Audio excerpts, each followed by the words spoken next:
Bincang bersama.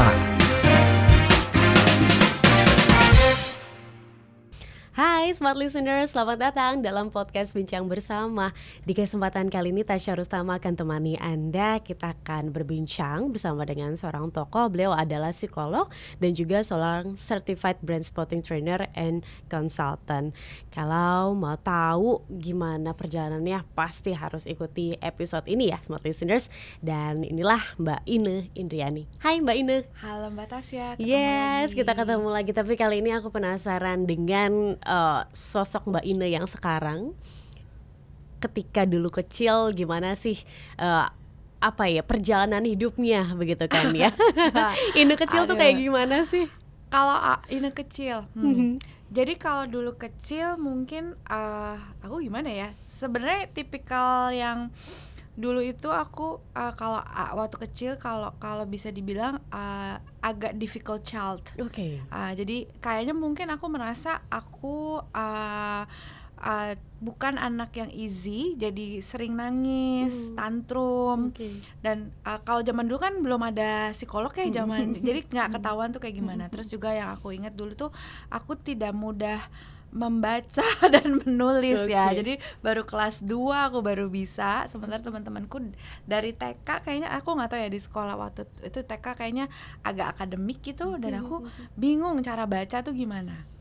Gitu. Kok orang bisa ya T itu trauma misalnya.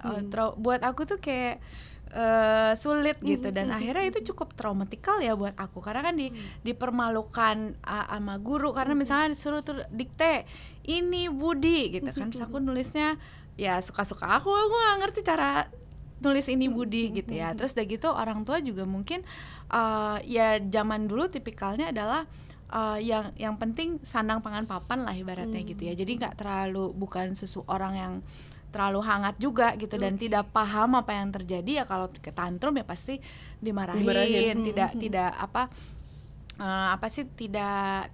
akhirnya kalau kita bilang let's say sebenarnya kalau aku di zaman sekarang gitu, aku mungkin kena verbal abuse avoidance juga gitu. Jadi kalau misalnya dibilang ada trauma masa kecil gitu ya ada juga gitu loh. Karena tapi kadang gini, pengalaman traumatikalnya juga terjadi karena orang tuaku juga nggak paham bahwa itu caranya tuh begitu gitu. Terus kalau dilihat lagi nenekku, ya emang nenekku juga orangnya dingin gitu. Jadi kayak ya udahlah gitu. Oke, didikan VOC begitu ya kalau kata orang sekarang ya. Iya, gitu. Cuman kalau ya ampun dulu tuh ya cukup challenging ya buat aku. Kalau aku lihat flashback ke belakang dan belajar tentang psikologis, developmental psychology gitu ya, waktu masih kecil ya lumayan ini juga ya challenging gitu. Tapi paling dekat kemana sih? Ibu, bapak atau saudara? Ke kakakku justru. Bedanya kita 10 tahun. Wow.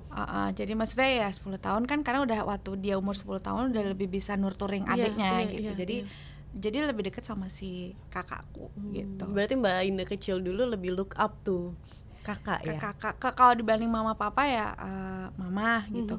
Kalau sama aku 3 bersaudara, perempuan, laki, terus aku. Nah kakakku yang cowok ini abusive juga gitu, physical abuse segala macem. Tapi ya kalau zaman dulu tuh kayak itu tuh biasa gitu ya. Tapi kalau zaman sekarang itu tuh udah viral ya.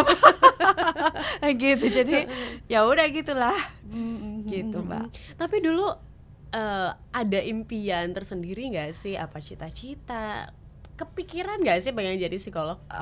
Akhirnya kepikiran waktu mulai sekitar SMP. Kayaknya lucu gitu jadi psikolog. Cuman dulu kan nggak ada media sosial, boro-boro media sosial. Kita kan nggak megang handphone aja, telepon aja kan gitu zaman aku dulu. Jadi terbatas lah tentang karir dan lain sebagainya. Tapi entah kenapa aku memang dari SMP kelas 3 mungkin ya pengen jadi psikolog gitu. Sebelum memutuskan jadi psikolog, ada cita-cita tertentu waktu itu aku karena sering ke bank, jadi aku pengen jadi banker. Gitu. Menarik dari banker tiba-tiba ke psikolog. Iya.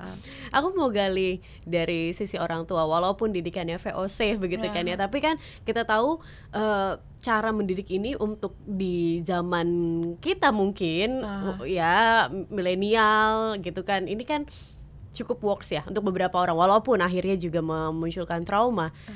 Tapi adakah nilai-nilai dari orang tua yang Mbak Ine anut begitu sampai dengan saat ini? A positive value berarti ya. Yes. Positive value dari mereka ya, intinya kan alhamdulillahnya kan keluargaku keluar di selama ini kan gini, banyak banget yang broken ya. Alhamdulillahnya menurut aku adalah keluargaku kan utuh gitu. Itu menurut aku adalah sesuatu yang juga harus disyukuri gitu ya. Akhirnya ya aku juga value-nya adalah keluarga itu ya utuh gitu. Lalu kemudian juga respect tentang ke anak, ke orang tua gitu. Itu value yang aku pegang sih mengenai keluarga ya gitu. Terus value lainnya ya misalnya di dalam keluargaku itu tentang boundaries itu cukup inilah ya. Misalnya contoh gelas itu punya siapa, ini punya kamu, ini punya aku. Terus ini janji tuh harus ditepati, itu ngaruh banget gitu. Karena ketika aku nikah sama suamiku itu agak berbeda ternyata value-nya, yang menurut aku cukup kita perlu beradaptasi mana value dari keluarga aku yang bagus yang perlu kita terapkan, mana dari value keluarga dia yang juga kita terapkan, dan mana yang jangan kita terapkan gitu. Di antara dari dua belah pihak gitu. Menarik, ada boundaries di situ. Karena kadang-kadang keluarga ya udahlah semua punya siapa ya pakai aja gitu kan, kadang-kadang demikian betul, ya. Betul. Oke. Mbak ini di Jakarta kah lahir? Agak ke samping sedikit, namanya Bekasi. Oh, Bekasi ya. Berarti Bekasi mentok nih. Setengah Jakarta, jadi kalau tinggal jalan sedikit Jakarta tapi ya? tetap aja karena perbatasan jadi di Bekasi. Oke, berarti tumbuh di Bekasi. Betul. Dan Bekasi mungkin di zaman itu memang udah kota ya Mbak Ine ya? Iya, sekolahnya tetap Jakarta. Di Jakarta kan? Gitu. Jakarta coret lah ya. Jakarta coret ya. Oke. Ketika di SMA, memang SD mungkin struggle. SMP, SMA apakah hal itu jadi berbalik Mbak Ine? Karena kan menjadi seorang psikolog itu kan nggak mudah ya, ingatannya harus luar biasa, belum lagi ya demikian. SMP adalah terutama waktu awal-awal SMP kelas 1 itu adalah pengalaman yang menurut aku paling nyaman gitu, karena di situ ada situasi di mana nilai-nilai aku bagus, teman-temanku juga oke gitu ya, kayaknya happy banget gitu. Tapi kemudian kelas 2, kelas 3 ada kondisi waktu itu mamaku sakit, jadi itu sangat sangat challenging ya gitu. Kalau aku baca lagi ke buku trauma, memang itu cukup traumatikal karena waktu itu aku harus tinggal hanya berdua sama kakakku, sementara papaku dinas di luar kota, mamaku sakit juga harus sama papa gitu ya. Jadi kita jadi di rumah, kakakku yang cewek itu di luar kota karena kuliah, jadi kita hanya berdua, anak SMP, SMA berdua di rumah yang kayak gitu. Terus nilai jatuh lain sebagainya. Jadi SMA aku merasa salah memilih SMA gitu ya. Teman-temannya juga nggak cocok gitu, dan itu very traumatical, bullying dan lain sebagainya juga terjadi. Tapi itu ya akhirnya itu juga mungkin yang menjadi salah satu alasan aku pengen mendalami psikologi gitu ya. Karena kadang kan penderitaan itu kata Rumi ada sinar di balik penderitaan gitu ya. Jadi energi besar. Jadi energi besar. Jadi aku belajar jadi lebih empati kalau ada orang yang dibully atau mungkin tidak ada orang tuanya, karena waktu SMA juga kan mamaku juga masih sakit ya. Jadi kan itu juga cukup traumatikal karena yang aku pelajari juga sekarang di bawah usia 18 tahun ketika kita terlalu harus independen sebelum waktunya, lalu kemudian keluarga juga terpencar, itu kan cukup traumatikal gitu ya. Jadi di situ aku banyak ya cukup struggle, tapi kemudian jadi bekal untuk aku pengen belajar juga psikologi gitu. Oke, akhirnya memutuskan untuk kuliah di jurusan psikologi. Iya, betul. Gimana perjalanannya di psikologi? Kuliah jadi gini, waktu kuliah itu kan belajar ya udah misalnya gini, abis SMA terus kita kan ini ya tes minat bakat misalnya gitu kan. Terus oh ya udah jurusannya ini, terus udah gitu kita nggak mikirin nanti karirnya kayak gimana. Ya nggak sih? Dan aku tuh dulu tuh nggak tahu kalau yang namanya psikologi tuh kayak begini gitu. Dan psikologi itu luas dari S1 terus habis itu ada penjurusan lagi gitu. Dan di situ aku agak sedikit kaget karena waktu itu ya psikologi ya pokoknya dengerin orang, taunya cuma gitu doang ya gitu. Terus taunya oh ada psikologi untuk pendidikan, psikologi untuk perusahaan, untuk HR, ada psikologi untuk kesehatan, terus ada psikologi klinis, ada juga yang klinis mengerucutkan diri untuk anak-anak ABK. Dan akhirnya kemudian aku masuk S2 itu cukup buat aku mikir aku harus pas mau masuk S2 harus yang mana gitu yang aku pilih gitu. Akhirnya kemudian waktu itu aku ngambil klinis dan kemudian di situ juga aku kayak masih ngerasa kok aku nggak masih kurang ya gitu. Di situ cukup terus cukup challenging juga kayak ngerasa pas belajar lagi aku tahu bahwa kayaknya aku apa benar bisa jadi psikolog gitu. Ternyata aku juga manusia dan ternyata bagasi luka batinnya juga banyak gitu. Dan ternyata psikolog yang baik itu bukan yang oh enggak aku baik-baik aja nggak ada masalah gitu. Itu mah psikolog denial. Dan akhirnya kalau ada psikolog yang bilang saya baik-baik aja nggak punya masalah, menurut saya dia bermasalah.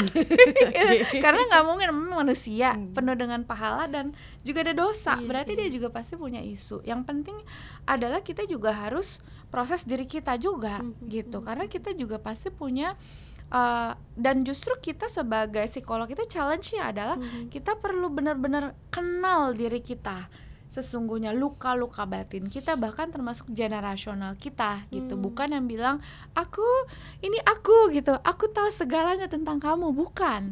Justru yang paling penting adalah kita tahu tentang diri kita luka batinnya apa, rilis dulu sehingga kita bisa memahami orang lain dan sehingga kita bisa attune kepada klien-klien kita. Maksudnya apa attune?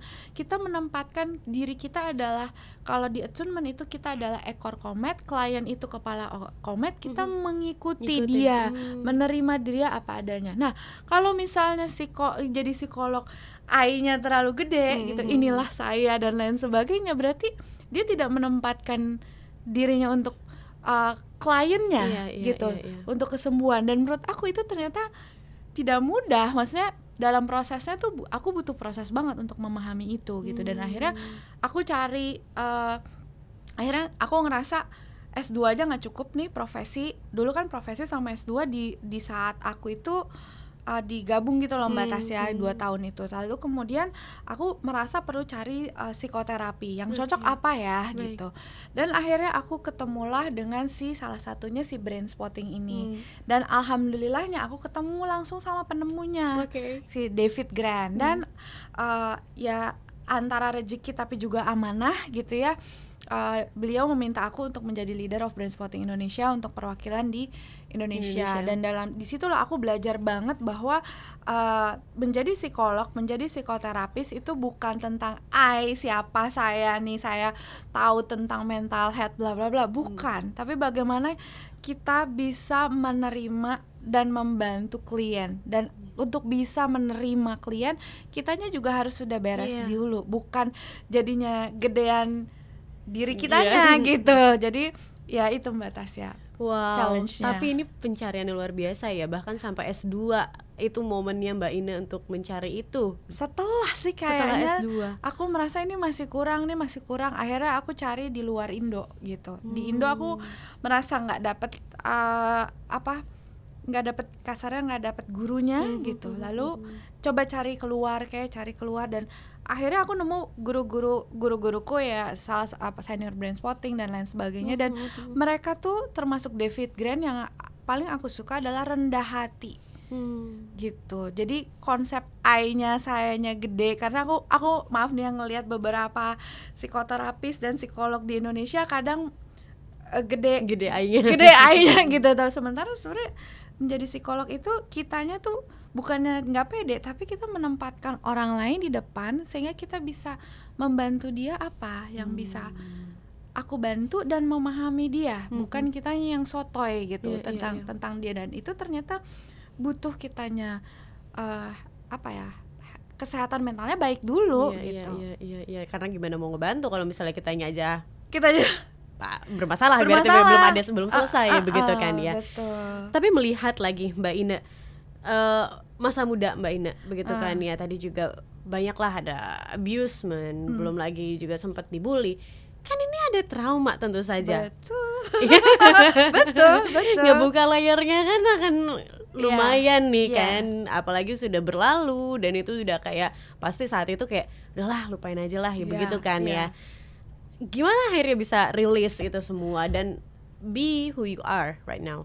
Proses proses. Dan kadang challenge-nya ketika menurut aku psikoterapis, brain spotter kalau kita sebutnya, atau psikolog yang berkaitan dengan klinis ketemu orang lain, itu challenge-nya adalah memang kitanya harus bersih dulu menurut aku ya.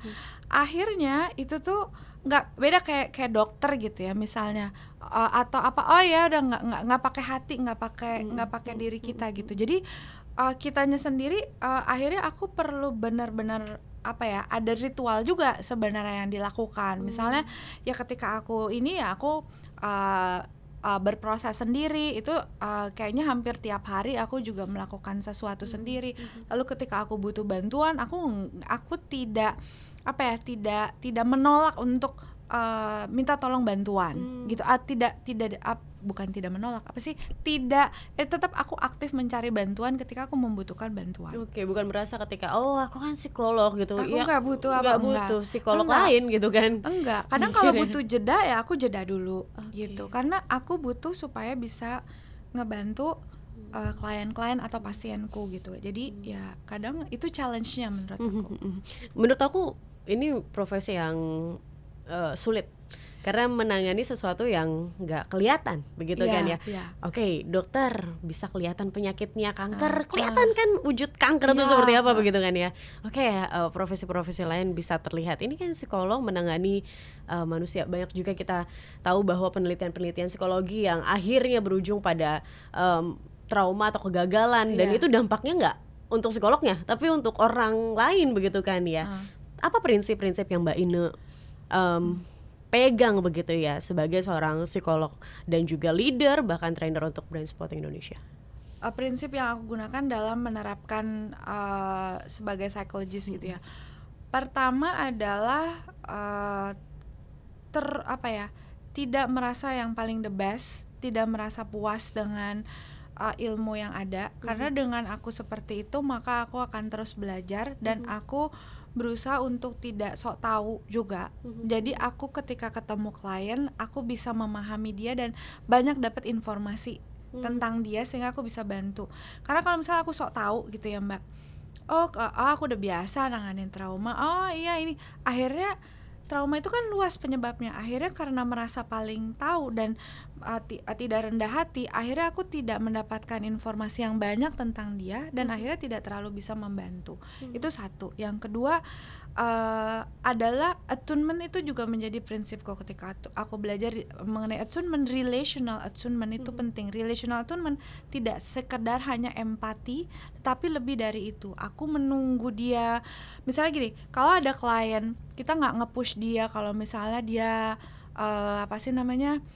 dia belum siap. Kalau misalnya totonya sekarang kan lagi banyak mengenai NPD ya, dan aku ngelihatnya orang banyak yang dia NPD bla bla bla gitu. Nah aku ngerasa yang paling penting adalah menerima, karena di balik NPD itu kan sebenarnya ada luka. Artinya adalah kita menerima klien apa adanya. Dan juga tidak judging gitu. Ini begini tidak so tahu, dan slow down, harus pelan-pelan karena orang tuh pacingnya pelan-pelan. Nah ketika aku ngajarin slow down, akhirnya aku juga slow down. Aku akan kan kadang ketemu klien yang pengen cepet sembuh gitu, usianya udah 40 ke atas, layernya banyak, pengen kayak minum obat pusing besok sembuh gitu. Jadi ketika aku menerapkan prinsip itu, aku juga mengajarkan klienku untuk slow down sehingga dia juga berproses pelan-pelan, satu-satu layernya bisa bisa kebuka. Gitu sih Mbak, itu salah satu prinsip yang aku pegang. Oke, dan itu bertahan sampai sekarang. Ada nggak prinsip yang ya berdasarkan pengalaman mungkin Mbak Ine merasakan begitu hingga akhirnya membuat ini yang harus nggak boleh nih, ini nggak boleh lepas dari yang aku lakukan? Satu berarti atau Boleh, silakan. nggak boleh attunement, relational attunement itu sangat penting. Rendah hati itu sih. Iya. Karena dengan rendah hati tuh cabangnya banyak. Nggak sotoy, nggak ngejudge gitu. Menerima klien apa adanya, kita benar-benar full atensi untuk klien gitu. Akhirnya itu ngebantu klien merasa feel safe, sehingga ketika dia merasa feel safe, karena orang yang trauma itu kan seringkali banyak yang tidak merasa safe karena lu yakin bisa bantu gue gitu. Siapa lu baru pertama kali, itu satu. Dan dia kan merasa, biasanya juga salah satunya orang yang trauma itu mengalami lonely, sendirian. Jadi ketika bicara lagi tentang traumanya, beneran nggak aku bisa bantu dia gitu. Nah kadang juga ketika itu aku juga nggak boleh merasa aku mampu gitu. Maksudnya aku berusaha tapi slow down dan tidak merasa paling bisa gitu loh Mbak. Jadi dengan begitu maka akan frekuensinya jadi baik, nyambung, gitu, jadi lebih nyambung gitu. Oke. Mbak Ine, dalam karir, dalam kehidupan, ada nggak sih titik terendah yang Mbak Ine rasakan? Dalam kehidupan, SMA itu terendah. SMA aku paling tidak suka di masa SMA aku. Itu salah satu titik terendah aku. Ya itu. Dalam karir? Dalam karir kalau dalam karir ketika aku merasa bahwa ternyata jadi psikolog itu tidak mudah ya. Gitu, ketika orang kayaknya gampang nih jadi psikolog, ngelihat IG tentang cuman secumit-cumit gitu. Apa sih cuman udah berasa paling tahu gitu. Ternyata enggak semudah itu. Itu sempat sih aku kayak ngerasa apa ini cocok ya buat aku, sempat kayak gitu. Karena ya tadi profesi psikolog itu berbeda dengan profesi lain yang kalau misalnya kita lagi ada masalah di rumah gitu, kita bisa ya udah sambil marah-marah bisa gitu loh. Psikolog tuh harus rada dulu apa dulu sehingga bisa benar-benar connect sama klien yang kadang ketika lagi ada benar-benar lagi nggak banget gitu, lebih baik aku reschedule dulu deh gitu. Karena emosiku nggak bisa untuk here and now untuk si klien. Di situ sempat ada titik terendah kayak ngerasa tidak semudah itu ya gitu. Jadi psikolog, sempat merasa tidak kompeten juga itu pernah ada karena semakin sulit klien-klien yang aku hadapi gitu. Very very kompleks trauma yang kayak gitu-gitu. Ini gimana, harus bagaimana gitu ngadepinnya gitu. Jadi kayak ya sempet ini juga sih dalam berkarir kayak ini aku karena emosi kayak gini lagi nggak bisa praktek nih gitu. Jadi kan nggak bisa nggak bisa ngapa-ngapain gitu. Iya. Menarik. Pernah sih aku off agak lama gitu. Oke, karena harus nge-adjust diri dulu nge-adjust begitu ya. diri, termasuknya harus bagaimana dan sebagainya. Oke, ingat nggak sih momen pertama kali nanganin klien? Iya, pernah. Umur berapa Mbak Ine? Pakai umur lagi ya. Umur 20 something, 26, 25 mungkin, aku lupa. Kalau waktu itu kan ada praktek ya, ada praktek di kuliah.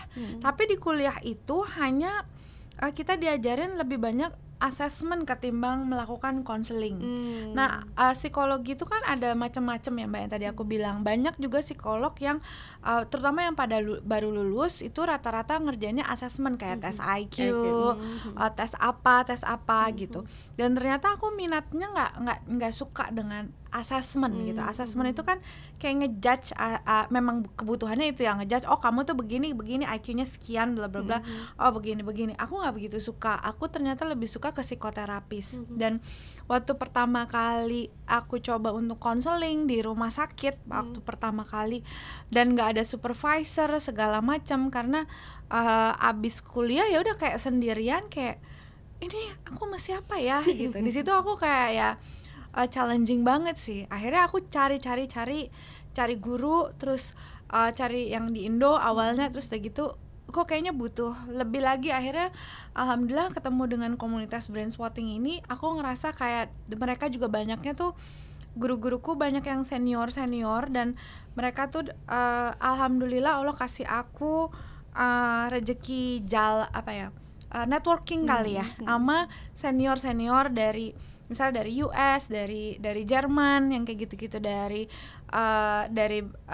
apa sih namanya, kok jadi Austria dan lain sebagainya, dan kayaknya aku bisa masuk langsung sama si pakarnya gitu. Jadi kayak di situ aku kayak ngerasa jadi lebih pede lagi, terus ngobrol sama mereka, kadang ketemu langsung gitu, terus ya udah gitu. Di situ aku kayak ngerasa oke, akhirnya aku mau jadi psikolog yang fokusnya ke psikoterapi gitu.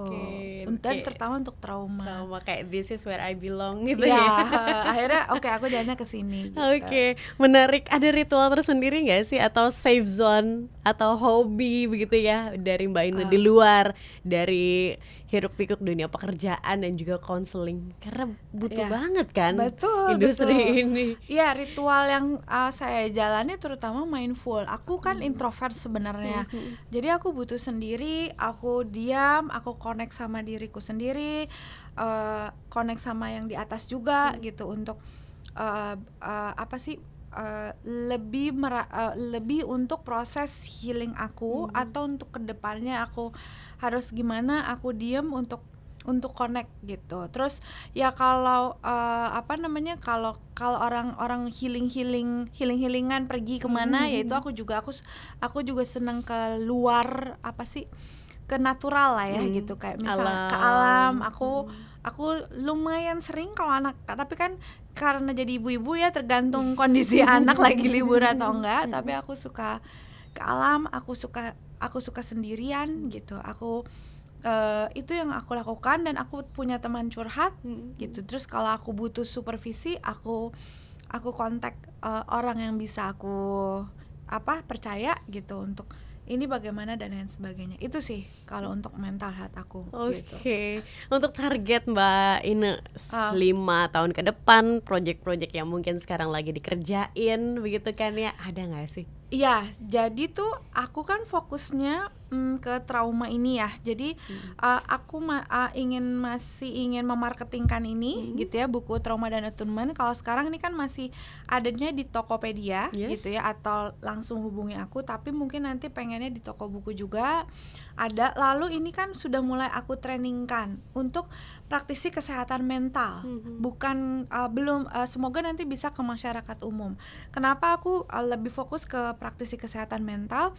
Karena kebetulan aku adalah trainer untuk praktisi kesehatan mental untuk brain spotting, dan ternyata tentang trauma juga praktisi kesehatan mental masih entah itu psikolog atau psikoterapis, konselor, masih butuh pengetahuannya. Jadi menurut aku itu kayak MLM gitu, Mbak. Jadi ketika aku mengajarkan ke mereka, maka akan lebih banyak tersebar untuk ke para klien-klien gitu. Jadi atau masyarakat umum. Jadi sih aku memang banyaknya fokus ke situ, tapi aku juga sebenarnya pengen kedepannya ya mungkin bisa juga untuk ke masyarakat umum juga. Nah, salah satunya ya pakai buku ini. Cuman aku nggak mau bikin buku yang kayak populer banget gitu. Tetap harus ada ilmiahnya. Makanya dibilangnya buku yang aku ini kan aku tulis itu ternyata namanya populer ilmiah. Jadi kayak ada penelitiannya, ada secara jurnal dan lain sebagainya. Itu tetap aku masukin, karena menurut aku orang Indonesia yang tidak suka minim membaca ini tetap harus tahu tentang kondisi ilmiahnya. Kalau enggak kita nanti ketinggalan. Iya. Gitu. Sukanya kan ya ini ya Mbak Ina, kalau misalnya yang assessment, gitu. kamu begini enggak, kalau lagi tandanya kamu begini begitu. Orang Indonesia sukanya begitu kan. Betul, jadi dari pilihan-pilihan ini tanda aku tuh begini loh gitu kan. Betul, padahal ya menjudge itu nggak bisa sesimpel itu, bener nggak sih Mbak? Betul, makanya kalau Mbak lihat di buku aku ini yang di belakangnya aku bilang buku checklist misalnya ya, di bab tentang gejala trauma. Checklist gejala trauma ini untuk self awareness, bukan untuk melakukan self diagnosis. Jadi aku sering banget kasih note-note di tiap ininya, karena orang entah ya, banyak orang yang gampang banget self diagnose untuk dari sekedar Google, AI, sementara gejala yang sama bisa aja sebenarnya akar atau misalnya diagnosisnya tuh berbeda atau tidak ada diagnosa. Misalnya gini, apa aku ADHD ya gitu. ADHD tuh paling jadi kayak apa sering ya? Iya, ADHD coba kenapa ya? Kayaknya emang karena dia kebiasaannya aja emang tidak disiplin gitu ya. Dulu orang dia konsen-konsen aja kok, umur 30 baru merasa ADHD. Atau ternyata ADHD juga gejalanya mirip sama orang yang mengalami trauma. Atau misalnya orang yang lagi stres. Orang yang stres kan emang gak bisa mikir saat itu gitu. Padahal kenapa? Kayaknya aku ADHD deh gitu. Umurnya 30 tahun terus gitu, waktu kecil gimana kita telusuri, aman aja ya, nilainya bagus apa. Dulu sih aku bisa konsen aja. Lah gimana ini maksudnya? Jadi ya itu self diagnosis tuh menurut aku harus hati-hati. Dan yang utama, bener kata Mbak Tasya tadi, beda sama dokter yang itu tuh kelihatan nih, kalau dokter tuh misalnya virusnya jelas gitu ya, flu ada flu tipe A, B, COVID gitu kan, flu burung lah, apalah. Tapi kalau mental health kan beda gitu ya. Sulit konsentrasi kan bisa aja orang depresi, stres, ADHD gitu ya, IQ-nya rendah gitu kan, atau apa gitu kan. Dan yang paling utama sebenarnya bukan diagnosisnya kalau untuk mental health. Dan saya bukan tipikal yang juga suka untuk mendiagnosis. Yang paling utama adalah apa yang terjadi pada dirimu, apa yang terjadi dengan luka batinmu apa aja, dan kamu maunya bagaimana. Itu yang paling penting. Misalnya gini, ada satu ADHD, terus satu lagi trauma, PTSD misalnya diagnosisnya. Ya, terus kamu apa yang terjadi di belakang gitu kan? Lalu kamu mau gimana? Misalnya, ya aku pengen bisa fokus lagi, sama-sama pengen bisa fokus kerjaan, karirku meningkat, aku bisa mengerjakan on time pekerjaanku. Oh ya udah, kan itu sama nih, orang yang ADHD sama yang PTSD mau fokus ke situ dulu. Ya udah, kita coba untuk ke arah situ bisa di-adjust ya. Bisa, iya. Dan akarnya apa nih? Nah, yang utama ternyata kalau si ADHD akarnya misal ABC, yang trauma EFG. Kita fokusnya kan ke situ, bukan si diagnosisnya yang paling utama. Gitu. Baik, menarik banget. Nih kalau misalnya Anda mau tahu lebih jauh smart listeners tentang trauma dan juga gimana attunement-nya, Anda bisa langsung beli buku ini di Tokopedia. Jadi langsung Anda bisa baca dan nggak self diagnose tapi bisa lebih tahu dan lebih kenal begitu ya.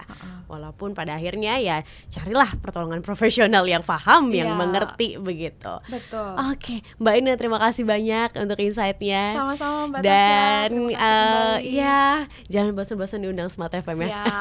Siap. Oke. Dan Smart listeners, terima kasih juga untuk Anda yang sudah bersama dengan kami di dalam podcast Bincang Bersama di hari ini. Dan kita harus pamit undur diri. Akhir kata saya Tasya Rustama dan saya ini Indriani. Kami pamit, sampai jumpa. Bincang Bersama.